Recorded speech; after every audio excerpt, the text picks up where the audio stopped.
जय हिंद, जय भारत, जय किसान।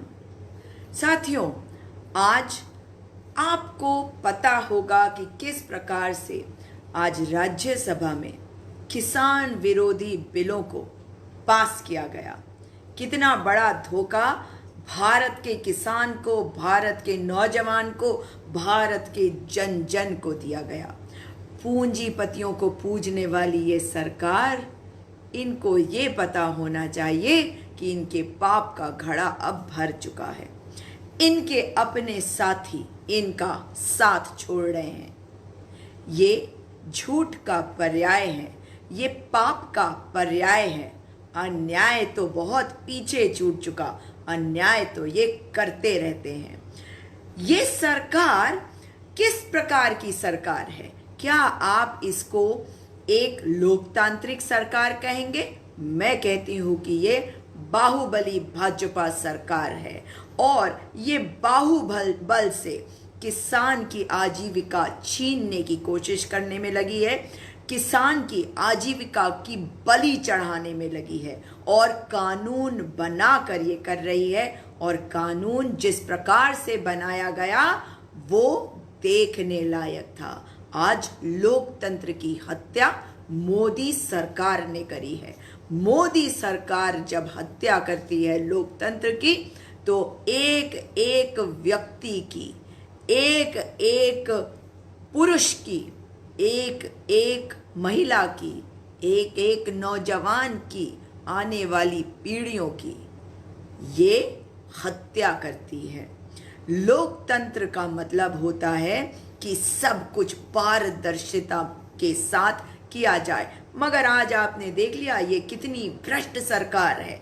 इससे ज्यादा भ्रष्टाचारी सरकार नहीं हो सकती। क्यों कह रही हूं मैं? बिल्कुल सही कह रहे हैं आप Sunil ji. Justice for farmer. सबसे पहली बात, ध्वनि मत से जो वोटिंग कराई गई। ध्वनि मत का क्या मतलब होता है? जानते हैं क्यों कराई गई? क्योंकि आप जानते हैं कि अकाली दल इनका साथ छोड़ चुका है।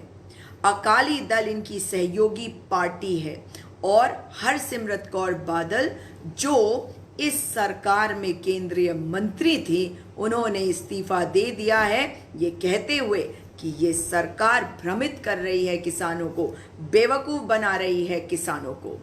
अब बिल्कुल सही कह रहे हैं आप। Now they know what the power of farmer is.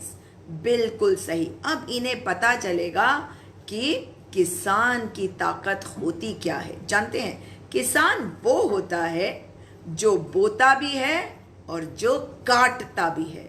अब ये किसान आएगा आगे काटने के लिए। जिन जड़ों को इन्होंने सोचा था बड़ा मजबूत कर देंगे, धर्म के नाम पे, आस्था के नाम पे, राष्ट्रवाद के नाम पे, इनकी पोल पट्टी खुल चुकी है।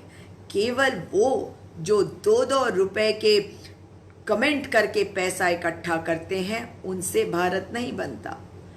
भारत बनता है एक एक भारतीय के दिल से, जो सचमुच में अपने दिल के अंदर भारत को लेकर घूमता है, भारत को बनकर चलता है। इन्होंने ऐसा क्यों किया? क्या आप मुझे बता सकते हैं? जानना चाहती हूं कि इन्होंने जो किया आपने समझा या नहीं।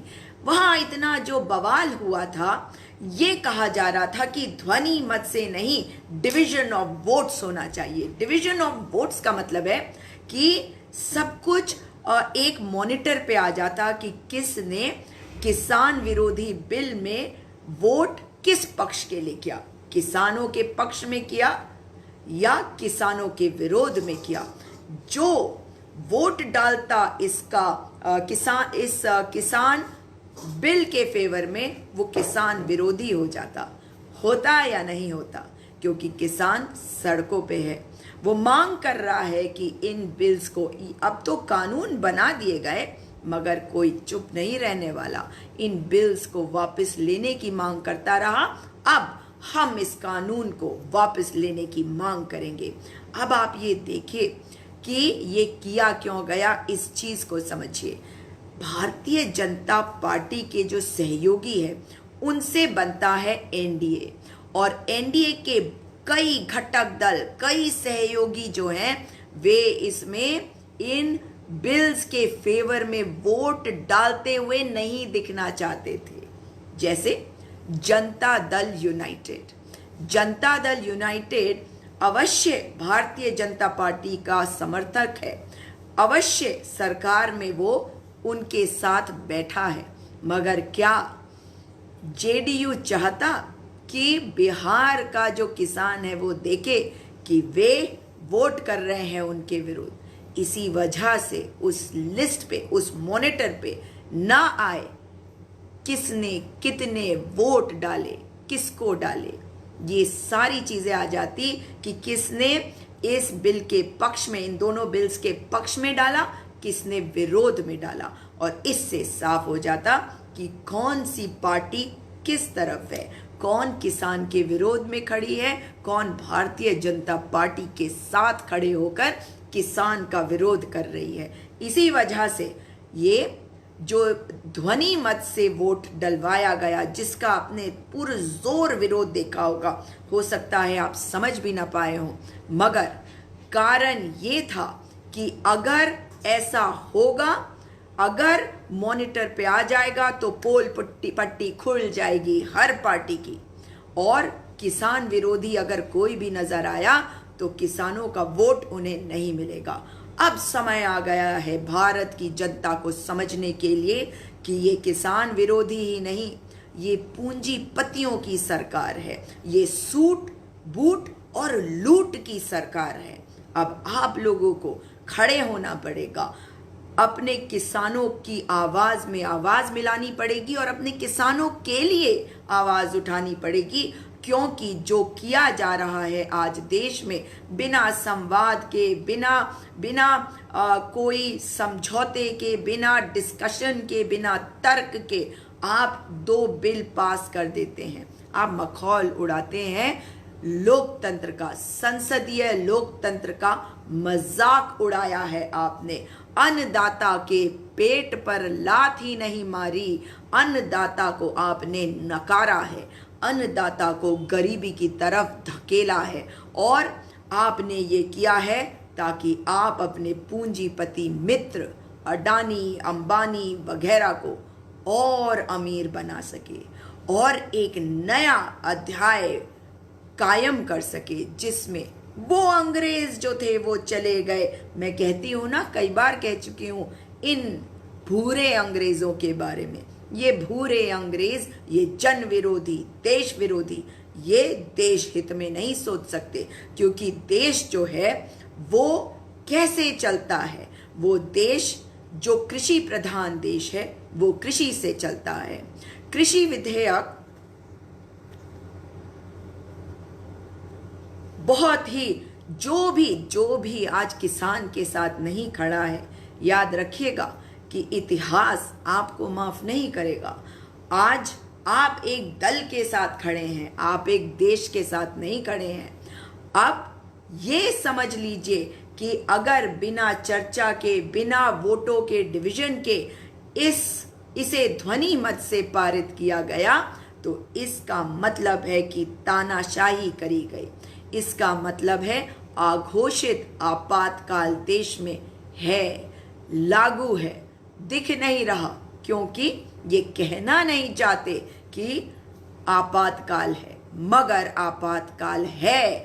और ये अपने पूंजीपति मित्रों को और अमीर बनाना चाहते हैं। कैसे? आप मुझे बताइए कि जो किसान अपनी मंडी पे जाकर अपनी फसल बेचता है, जानते हैं हमारा जो किसान है, जब उसकी फसल तैयार हो जाती है तो उसे उस फसल को तुरंत ही हटाना पड़ता है, जगह खाली करनी पड़ती है, ताकि वो अपने खेत को तैयार कर सके अगली फसल को। और ऐसे में वो कई बार मिल में जाकर अपनी फसल नहीं डालता, वो कोल्हू पे डालाता है, वो बिचौलियों के पास डालाता है, क्योंकि यही वो बिचौलिए हैं, यही वो आड़ती हैं जिनसे उसका एक पारिवारिक रिश्ता भी होता है। शादी का कह लीजिए, शादी ब्याह, मरने जीने, इन सब में ये सब एक साथ होते हैं। और जब ये अपनी फसल मिल में डाल के आता है तो कई बार हमने देखा इनके पैसे समय से नहीं मिल पाते इन्हें, मगर जब कोल्हू पे डाल के आते हैं तो ये बिचौलिए आड़ती जो होते हैं इनको 2 पैसे कम दे दे, क्योंकि उन्हें भी कमाना होता है, मगर कैश में पैसा मिल जाता है। आप मुझे बताइए, मंडी रहे और एक बाहर भी कोई खरीदने वाला आ जाए, ये क्या मतलब हुआ? ये सरकार करना क्या चाहती है जानते हैं? मंडी में अगर जाता है किसान तो उस पर टैक्स लगेगा, और मंडी के बाहर अगर बेचेगा जहां वो वाले आड़ती नहीं है तो उस पर टैक्स नहीं लगेगा। यानी कि अडानी भाई साहब और अंबानी भाई साहब जब आएंगे खरीदने के लिए किसान की फसल को तो उस पर टैक्स नहीं लगेगा, मगर किसान मारा कहाँ जाएगा? अगर वो जाएगा अपने उस आड़ती भाई के पास जिसको वो जानता है हमेशा से, जिसके साथ काम करता रहा है, जिस पर उसको भरोसा है, उसको बेचने जाएगा मंडी में तो वहां पे टैक्स लग जाएगा। क्या इसका विरोध नहीं होना चाहिए? एमएसपी यानी कि न्यूनतम समर्थन मूल्य, मिनिमम प्राइस, जो एक फिक्स होता है। आप मुझे बताइए कि ये प्रधानमंत्री जी झूठ क्यों बोलते हैं? कितना झूठ बोल सकते हैं भाई? इन्होंने जिस प्रकार से रेलवे के कर्मचारियों को जाकर कहा था कि नहीं, रेल का निजीकरण नहीं हो रहा है, मैं कह रहा हूं। अरे आप हो कौन? आपसे बड़ा झूठा इस देश में नहीं, आपसे बड़ा झांसेबाज इस देश में नहीं। आप कह रहे हैं, आपने तो तब भी कहा था कि रेल का निजीकरण नहीं होगा, मुझ पर भरोसा रखिए। यही वो व्यक्ति है जिस पर भरोसा करते करते आज आप सब सड़कों तक पहुंच चुके हैं। जो पार्टी का कार्यकर्ता है, जो आईटी सेल में काम करता है, आप याद रखिएगा, भले ही वो कुछ भी कह रहा हो, आपको समझना पड़ेगा कि क्या हो रहा है। बेवकूफ है ये, कोई कांग्रेस का एजेंडा नहीं है। याद रखिएगा, जो भी सोशल मीडिया पे आकर इस सरकार का समर्थन कर रहा है वो केवल और केवल इनके आईटी सेल में या इनकी पार्टी में है। क्योंकि जो वोटर है, जो आम आदमी है, मैं एक कांग्रेसी की तरह नहीं बोल रही, मैं एक आम आदमी की तरह बोल रही हूं और बताती हूं कि क्यों। क्योंकि मैं उन लोगों का साथ दे रही हूं, आज उन लोगों के मुश्किल के समय में उनका साथ दे रही हूं जिन्होंने इस भारतीय जनता पार्टी की सरकार को सरकार में आने का ना सिर्फ एक मौका दिया मगर भरोसे के साथ दिया। मैं बताती हूं कैसे। पहले ये बात बता दूं आपको, ये सरकार वो है जो किसी आम आदमी की सरकार नहीं है। भारतीय जनता पार्टी का कार्यकर्ता तो ये बोलेगा ही ना कि आप कांग्रेस के एजेंडे पे काम कर रही हैं, आप किसी और पार्टी के एजेंडे पे काम कर रही हैं। आज ऐसा क्या हो गया कि 12-13 पार्टियां इकट्ठी होके इस सरकार का विरोध कर रही हैं। जिस प्रकार से ध्वनि मत से पारित किया गया, ये दोनों बिल पारित करे गए, ये किसान विरोधी हैं और ये नहीं जानने देना चाहते थे आम जनता को कि कौन कौन सी पार्टियां हैं, किस किस ने इसके हक में वोट किया, केवल और केवल इसलिए, छुपाने के लिए। याद रखिएगा कि आज सड़कों पे जो है वो आम आदमी है, और हर वो आम आदमी, जैसे ब्राह्मण समाज मेरे उत्तराखंड का पहाड़ों में मंदिरों का अधिग्रहण करने चल पड़े। सोचिए जरा, ये भारतीय जनता पार्टी है। भारतीय जनता पार्टी हिंदुत्व के नाम पर वोट लेती है।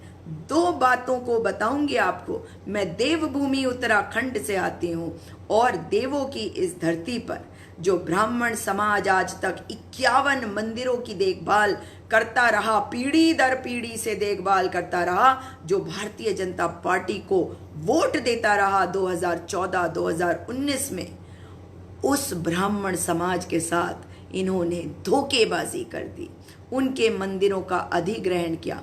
मगर चिदानंद स्वामी, रामदेव, नीलकंठ मंदिर, ये सारी जगहें वो हैं जहां का चढ़ावा कहीं और किसी राजघराने में कहीं और जाता है और उनका अधिग्रहण इन्होंने नहीं किया।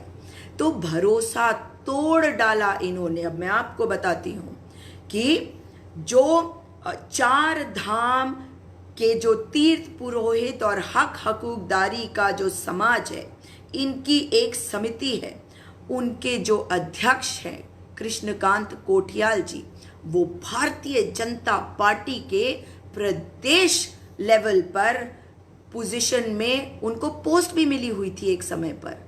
आज वो इनका विरोध कर रहे हैं, वो इनका विरोध कर रहे हैं, मैं उनके साथ खड़ी हूं। आपने मेरे अलावा किसी को सुना बोलते हुए इस बारे में?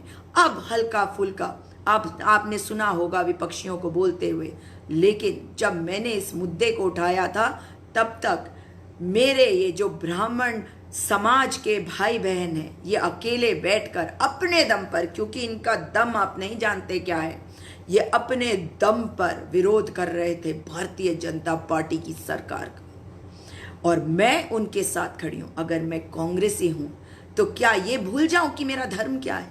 ये भूल जाऊं कि किसी के साथ गलत हो रहा है तो उसके साथ खड़ी हूं या नहीं हूं? एक और एग्जाम्पल देती हूं। 108 उत्तराखंड में उनकी नौकरियां चली गई 717 लोगों की, यानी कि 717 परिवार सड़कों पे आ गए, और मैं उनके साथ खड़ी थी।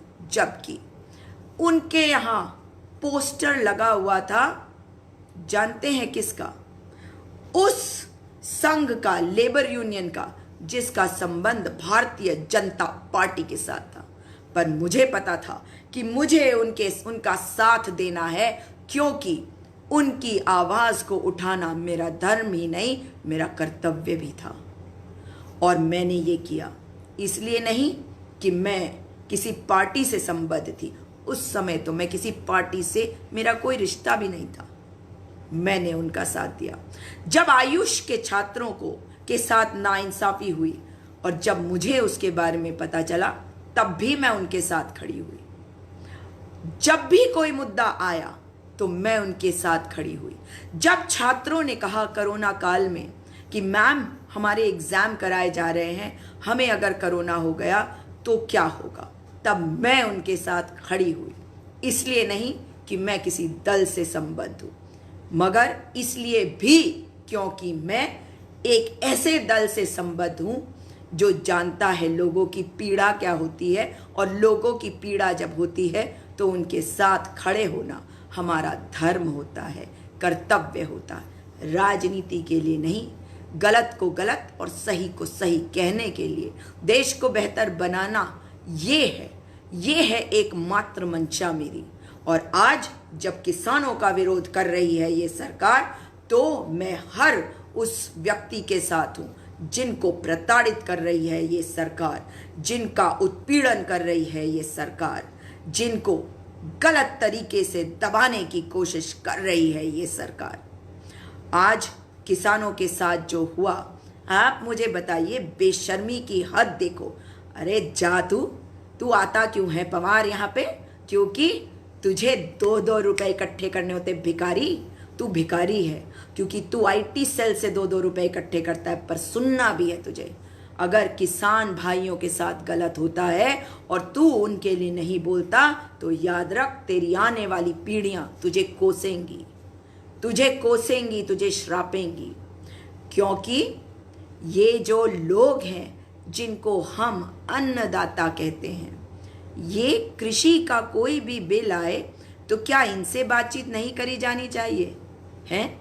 रिफॉर्म्स मोदी जी करेंगे, मोदी जी को सब आता है। देख तो लिया, मोर को चुगाते हैं, बत्तख को खिलाते हैं, मोदी जी को आता है। स्कूल जाने के बारे में वो क्या कहते हैं आप जानते हैं? डिग्री उनकी फेक है, डेटा उसके बारे में नहीं है। डेटा तो खैर किसी चीज़ के बारे में नहीं है, तो उनकी डिग्री के बारे में क्या होगा? वे सोचते हैं कि वो जो करेंगे वो हम आंख बंद कर सह लेंगे। नहीं सहेगा देश। जब हमारा एक एक किसान सड़क पे खड़ा होगा तो क्या आप और मैं अपने घर में चुपचाप बैठे रहेंगे? नहीं रह सकते।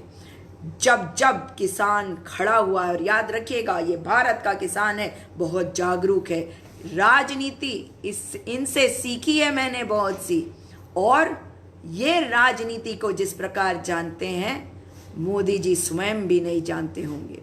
देखिए, जहां तक बात है राजनीति की, राजनीति को जानना, राजनीति को करना और राजनीति को समझना, ये सब अलग चीजें हैं। मोदी जी राजनीति कर रहे हैं, राजनीति आप और मैं जानते हैं, मगर ये जो किसान भाई हैं ये राजनीति को समझते भी हैं और इनकी हर स्ट्रैटेजी का ये मुंह तोड़ जवाब देंगे हमारे किसान भाई। याद रखिएगा और हम सब अपनी आवाज को बुलंद करें। आम जन इस चीज को भूल जाए कि जो लोग इनके विरोध में बातें लिखते हैं वो क्या कहते हैं, क्योंकि ये आम जन नहीं है, ये वो लोग हैं जिन्हें पैसा मिलता है भारतीय जनता पार्टी की आईटी सेल से, जो ट्रोल आर्मी होती है, जो किसी का मान नहीं कर सकती। ये नफरत पे जीते हैं, क्योंकि नफरत की ही फसल बोई है भारतीय जनता पार्टी ने और पिछले 6-6.5 सालों में हम सब ने इस चीज को देख लिया है। तो नफरत की जो ये जो फसल है, अब इसे काट के उखाड़ के फेंकने का वक्त आ गया है। तो आइए साथियों, मिलकर एक स्वर में अपने किसान भाइयों के साथ खड़े हों और उनकी आवाज में आवाज मिलाएं, क्योंकि ये जो विधेयक लाए गए हैं ये किसान विरोधी हैं, ये जन विरोधी हैं। अगर किसान विरोधी हैं तो ये आपके भी विरोधी हैं, ये मेरे भी विरोधी हैं और अन्नदाता के साथ हमें खड़े रहना पड़ेगा। और ये जो अपने आप को हिंदू बताते हैं और किसान का विरोध करते हैं, ये भारतीय नहीं, ये देश के गद्दार ही कहलाए जा सकते हैं। आइए हम सब देश प्रेमी बने, देश के लिए बोले, देश के किसान के लिए बोले और अन्नदाता के साथ खड़े रहे, उसकी इस मूवमेंट में उसका साथ दें, उसके इस आंदोलन को मजबूत करें ताकि देश मजबूत हो सके। जय हिंद, जय भारत।